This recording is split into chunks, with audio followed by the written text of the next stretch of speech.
Demon Slayer is my favorite arena fighting game. I've played the first game so much that I not only entered tournaments, I also hosted a lot of events myself, and I even got the world record for the story mode speedrun. Naturally, I am very much looking forward to Demon Slayer 2. And with the game being playable at Jump Festa for the very first time, we finally got some hands-on gameplay, and we were able to see the game running for the first time. This was a somewhat limited build. It's just versus mode with 6 playable characters, but of those 6, only Nezuko is a returning character from Demon Slayer 1. Everyone else is brand new. Well, technically, Daki and Gyutaro are still kind of the same, but they're able to play together now, which is a massive change. We've got Gyoko, Mitsuri, Muichiro, and even this version of Tanjiro is brand new. And I guess I should add at this point that Zohakten is also confirmed to be playable. He wasn't in the build, but we've seen some footage of him in the official battle guide. Now, I've set through every gameplay that is available out there, including Fun-Only Naruto, who was able to record the most out of anybody. He's been kind enough to give me permission to use his footage to tell you all about my first impressions of the game. But if you want to watch the original uncut videos or hear his own thoughts on the game, there's a link to his channel in the description down below. But we've got a lot more than his gameplay to look at, so let's talk about all the main gameplay changes for Demon Slayer 2 and how I think they will impact the game, but most of all, how significant they are to justify a whole sequel. Because I'm not gonna lie to you all, this is starting to feel a little bit like Storm Connections.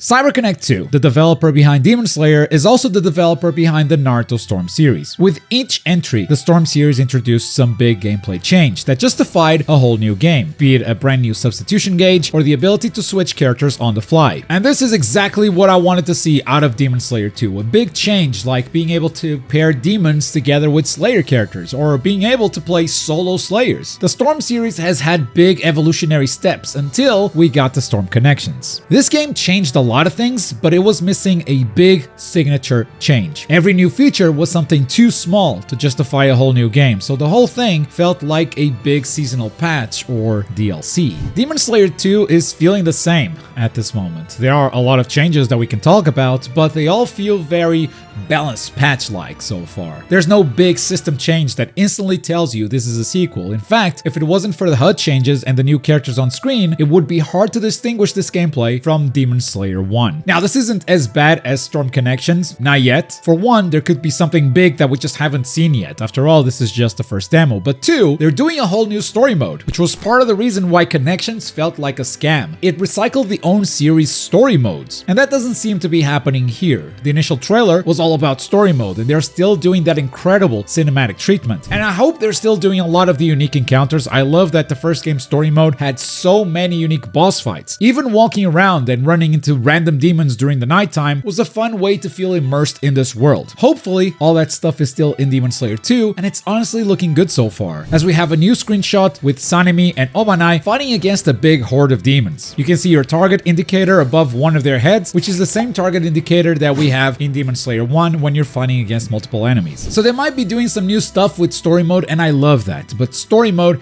is going to remain a speculation for now. What we can concretely talk about, however, is the gameplay itself. So I'm going to take you through all the gameplay changes, and you can judge for yourself if this feels like a new game or if it feels like DLC.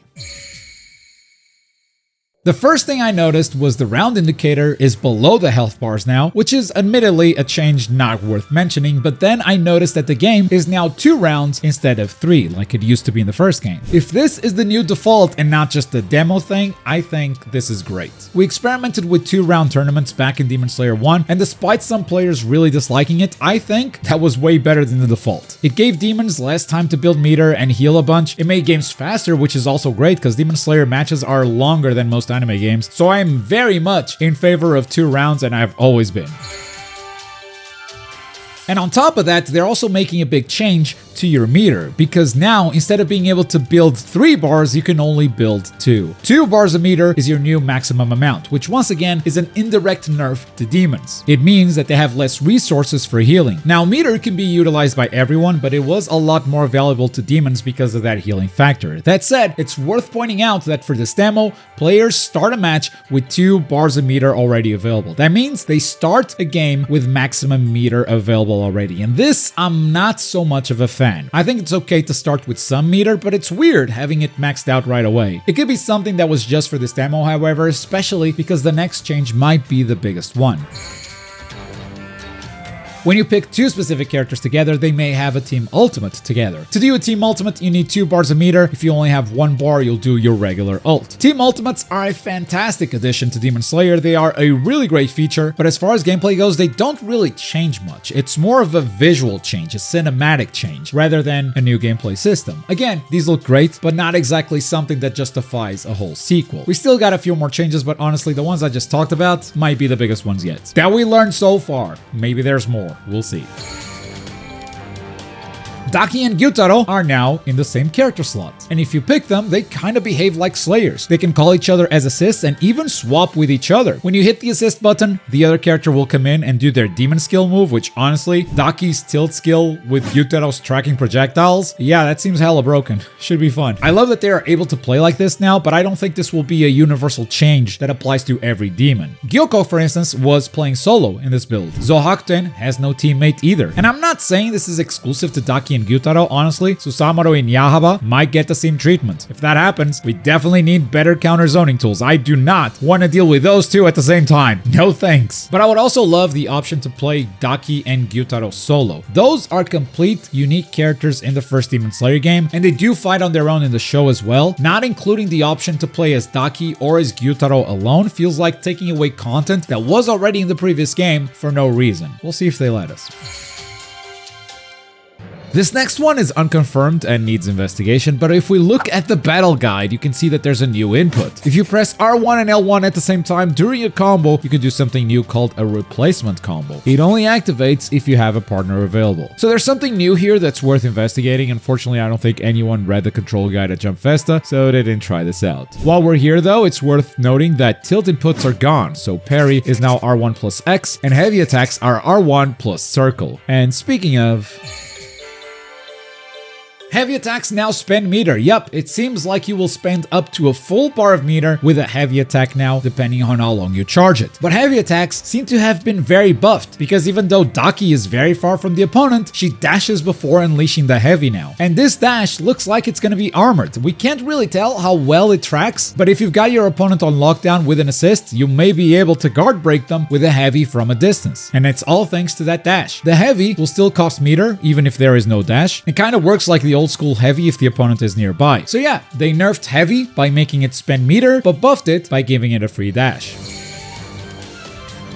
And the last change we're going to talk about is the character switching, which seems to be free now if you're just sitting in neutral, that is, doing absolutely nothing in game. Maybe you can move around, but that's it. If you are switching during a combo, it still costs a bar a meter. If you switch immediately after taking damage, I guess the game counts that as a defensive assist, so that still costs meter. If you switch on wake up, it still costs meter as well. It's only switching in neutral that has become free, and I kind of love that. It gives you a lot more freedom to counterplay the opponent. If one character isn't working out, switch for free, try another one, and you didn't have to spend bar for that. And of course, combo breaks are still the same. It still costs both assist bars to escape a combo. And those are the main gameplay changes. Now, obviously, they also have some new characters, and they all come with new and unique movesets, even though Muichiro kind of feels like Gyu from the looks of it, and Mitsuri seems to be a better Makomo at first glance. The most unique character is by far Gyoko right now, which makes sense. The giant mermaid character would be the one that got the least recycling. But I do think it's a bit too soon to go in depth with these characters right now. We'll take a closer look at their moveset once we got some proper gameplay. Again, shout out to Fun Only Naruto. You can check out the full uncut gameplay and his Q&A on his channel. The link is down below. But I'd love to know what you guys think of Demon Slayer 2 right now. Whether this feels like a new game or DLC. Do you like the changes you've seen today? Is this a game you're still excited for? Let me know in the comments below. And for the full roster prediction, check out this video right here. So far, it's 100% correct. Let's see how long it stays that way. Thanks for watching. Bye.